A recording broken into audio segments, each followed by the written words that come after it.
जौनपुर पहुंचे आम आदमी पार्टी के राज्यसभा सांसद संजय सिंह ने केंद्र सरकार पर जमकर निशाना साधा। वहीं हाथरस की घटना पर कहा कि देश में बाबाओं की दुकान चल रही है, इसे बंद करने की जरूरत है। देखिए, पूरे देश में जिस तरह से अंधविश्वास का विस्तार हो रहा है और इसका खुला लाइसेंस मिला हुआ है, कोई भी अपने आप को बाबा घोषित कर देता है, भगवान घोषित कर देता है, परमात्मा घोषित कर देता है, चमत्कार करने वाला घोषित कर देता है। तो ये जो बाबाओं का बाजार पूरे देश में चल रहा है, इस पे प्रतिबंध लगना चाहिए, इस पे एक सख्त कानून भी बनना चाहिए। ऐसे ही आप अंधविश्वास फैला के अगर लोगों को लाखों लोगों की भीड़ इकट्ठा करो, करोड़ों अपने समर्थक तैयार करो, फिर जो मर्जी आए आप करिए। हमने देखा हरियाणा में क्या हुआ। एक ऐसा व्यक्ति जो जेल में है, जब चाहता है पेरोल पे बाहर आ जाता है, पूरी की पूरी सरकार उसके सामने नतमस्तक है। यही हाल इस बाबा का है। तो अब लोगों में भी ऐसा अंधविश्वास भर दिया गया है, उनको इन लोगों में कोई दोष नहीं दिखता। तो इसके लिए कानून देश के अंदर बनना चाहिए। ये धर्म के नाम पे धंधा और बाबाओं का बाजार बहुत बड़ा बन चुका है पूरे हिंदुस्तान में, इस पे रोक लगनी चाहिए। पहली मानसून के बाद कुछ तस्वीरें आई थी, मंदिर की छत टपक रही थी, अयोध्या में सड़कें धंस जा रही थी। इसको तो मैंने देश के सदन में भी बोला। राम मंदिर के मुख्य पुजारी सत्येंद्र दास जी ने कहा कि पहली बारिश में गर्भगृह से पानी टपकने लगा।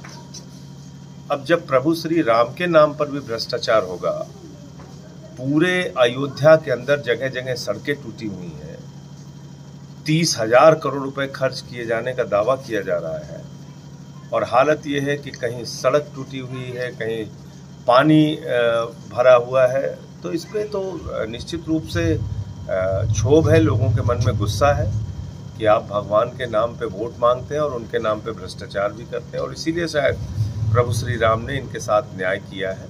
इतना अहंकार बीजेपी को हो गया था कि उन्होंने तो गाना बनाया था कि जो राम को लाए हैं हम उनको लाएंगे। यानी इतना अहंकार प्रधानमंत्री और उनकी पार्टी में हो गया था कि वो प्रभु श्री राम को लाए हैं। तो कल को कोई भी बाप अपने बेटे से कहेगा बापू हम तुमको लेके आए, तो ये तो बिल्कुल गलत है। और मुझे लगता है इसीलिए अयोध्या हारे लोग, सुल्तानपुर हारे, प्रतापगढ़ हारे, कौशाम्बी हारे, प्रयागराज हारे, चित्रकूट हारे, रामपुर हारे, सीतापुर हारे, श्रावस्ती हारे, रामटेक हारे, नासिक हारे। प्रभु श्री राम जहाँ जहाँ से गुजरे वो सब जगहों पे हारेंगे लोग। लगातार ये आरोप लगता रहता है कि माइक बंद कर दी जाती है हाउस में और पार्लियामेंट सेशन के दौरान सांसदों के साथ। अब आप देख रहे हैं कि अगर देश की संसद में लीडर ऑफ अपोजिशन को नहीं बोलने दिया जा रहा है, हम लोगों को बहिष्कार करना पड़ता है, तो संसदीय प्रणाली के अंदर पक्ष भी है विपक्ष भी है। सत्ता पक्ष अपनी बात रखता है, उसके जवाब में विपक्ष अपनी बात रखता है। हम लोगों के मन में भी बहुत सारे मुद्दे हैं। अग्निवीर को लेकर सवाल है, महंगाई को लेकर सवाल है, अयोध्या में हुए भ्रष्टाचार को लेकर सवाल है, बहुत सारे प्रश्न हैं। किसानों को लेकर सवाल है, पहलवानों को लेकर सवाल है। आप बोलने ही नहीं देंगे अगर सदन के अंदर, तो कहाँ जाए। मणिपुर पिछले 1 साल से जल रहा है, प्रधानमंत्री जी को वहां जाने की फुर्सत नहीं है। लोग अभी भी रिलीफ कैंप के अंदर रह रहे हैं। एक कारगिल योद्धा की पत्नी को निवस्त करके घुमाया गया। मैंने उसका मामला उठाया तो सदन से मुझे 11 महीने तक सस्पेंड रखा गया।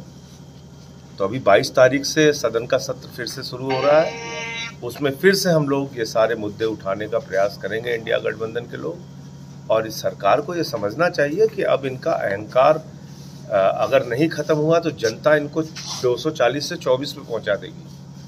अभी 240 पे आए हैं, 24 पे भी आ जाएंगे। राजनीति में आप जनता के सेवक हैं, आप मालिक नहीं हैं, आप कोई इस देश के राजा नहीं हैं। लोगों ने चुन के आपको वहां तक पहुंचाया है, और जब चाहेंगे आपको नीचे गिरा देंगे।